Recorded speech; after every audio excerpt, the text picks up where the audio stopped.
Dieu que nous prions n'est pas un Dieu pauvre. Il est un Dieu riche. Il s'appelle Yahvé Jireh.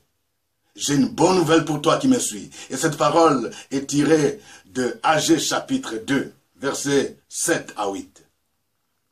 J'ébranlerai toutes les nations. Les trésors de toutes les nations viendront, et je remplirai de gloire cette maison, dit l'Éternel des armées.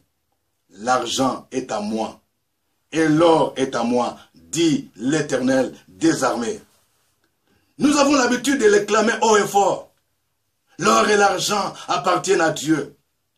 Mais sur le plan concret, est-ce que nous comprenons ce que ce passage dit? Nous avons comme l'impression que l'or et l'argent appartiennent à Satan. Écoutez, il faut éviter deux extrêmes. Premier extrême, c'est l'extrême qui pense que la pauvreté est une vertu pour aller au ciel. C'est l'exégèse des premiers missionnaires qui ont mal interprété le passage où Jésus a dit qu'il est difficile à un riche d'entrer dans le royaume des cieux.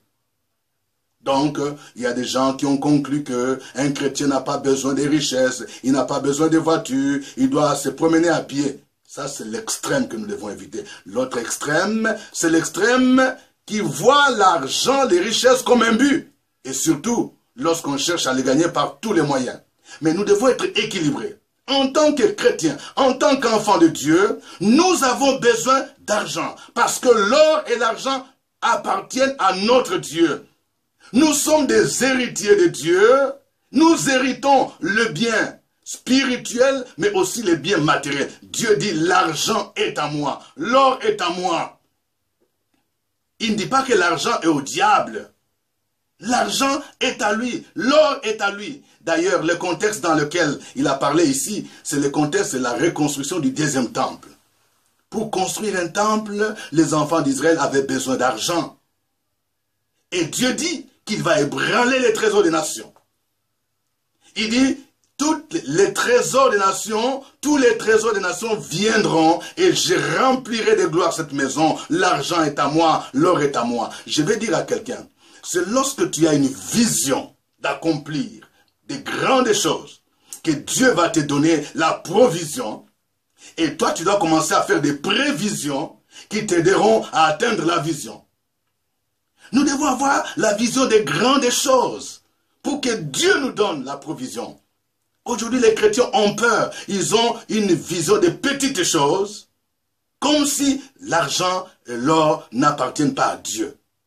Nous devons changer de mentalité.